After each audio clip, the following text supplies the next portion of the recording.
Day 295, Sunday, November 26th. 1 Samuel 30. 1 Samuel 31-31 NKJV. Now it happened, when David and his men came to Ziklag, on the third day, that the Amalekites had invaded the south, and Ziklag, attacked Ziklag and burned it with fire, and had taken captive the women and those who were there, from small to great.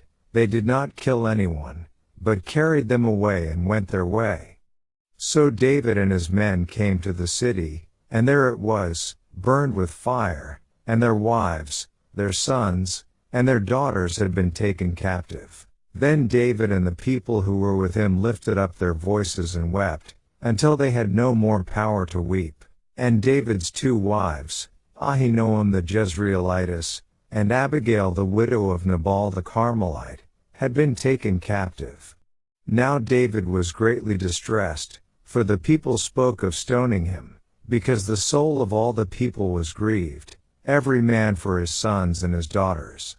But David strengthened himself in the Lord his God.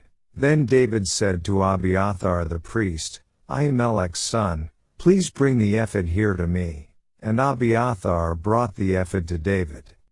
So David inquired of the Lord, saying, Shall I pursue this troop? Shall I overtake them? And he answered him, Pursue, for you shall surely overtake them and without fail recover all. So David went, he and the 600 men who were with him, and came to the brook Besor, where those stayed who were left behind. But David pursued, he and 400 men, for 200 stayed behind, who were so weary that they could not cross the brook Besor. Then they found an Egyptian in the field, and brought him to David, and they gave him bread and he ate, and they let him drink water. And they gave him a piece of a cake of figs and 2 clusters of raisins. So when he had eaten, his strength came back to him, for he had eaten no bread nor drunk water for 3 days and 3 nights. Then David said to him, To whom do you belong, and where are you from? And he said, I am a young man from Egypt, servant of an Amalekite, and my master left me behind, because 3 days ago I fell sick. We made an invasion of the southern area of the Kerethites, in the territory which belongs to Judah, and of the southern area of Caleb, and we burned Ziklag with fire. And David said to him, Can you take me down to this troop? So he said, Swear to me by God that you will neither kill me nor deliver me into the hands of my master, and I will take you down to this troop.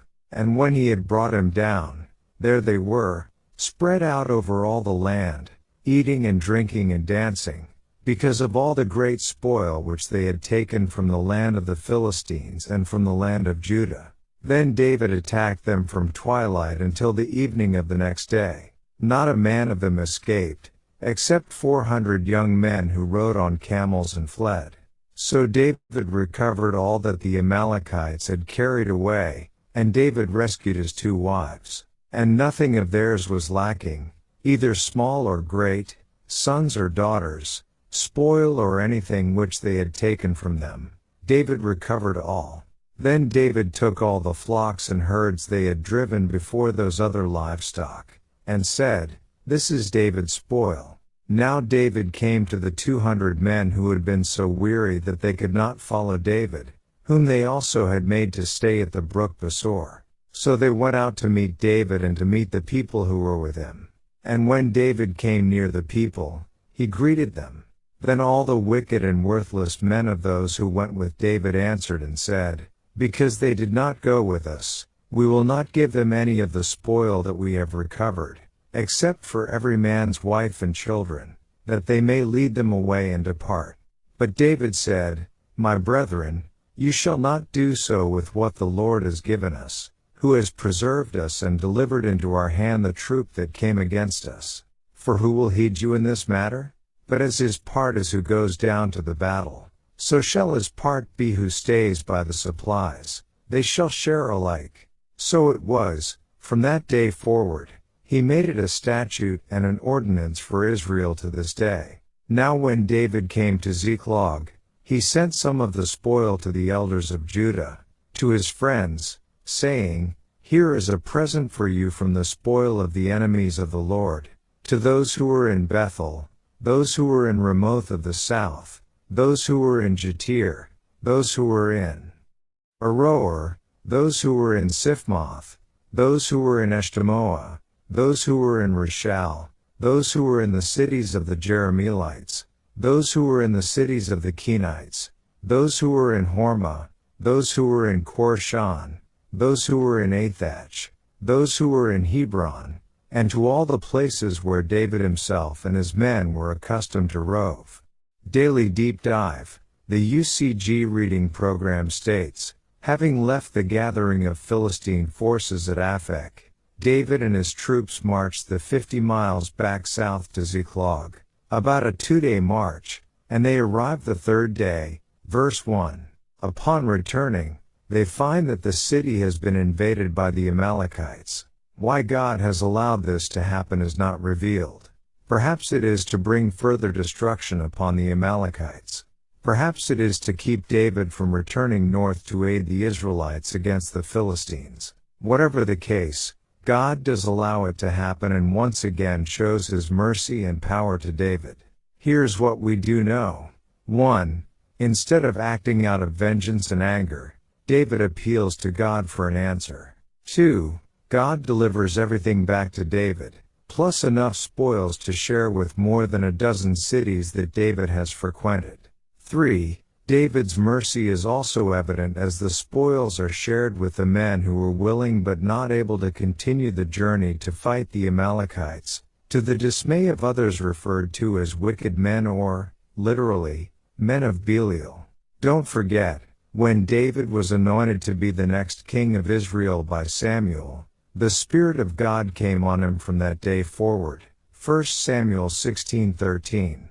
As long as David stays close to God and appeals to him, the fruit of that Spirit is evident. But there are also times, as with all of us, when David uses his own carnal reasoning, compare Romans 8:7. And as is also the case with all of us, he and many others suffer pain and futility due to such reasoning and the wrong actions that flow from it. Through the ups and downs, good and evil, blessing and curses that we read of David, we can conclude David's ultimate destiny, not by our reasoning alone but through the inspired Word of God. It reveals that after the return of Jesus Christ to the earth, the people of Israel will once again be united as one nation, and David will be their king. Ezekiel 37:22-24. And, verse 6, these men were in grief and at that time they may have spoken things they didn't really mean.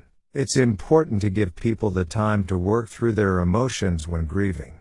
Here we see these men in such deep grief that they are trying to figure out who to blame, where to place their anger, their sadness, etc. Verses 24-31. David was a natural leader. He knew how to inspire others to follow and how to be generous with what God had been generous to him with. Imagine the loyalty and the goodwill that David would have in these places where he sent gifts.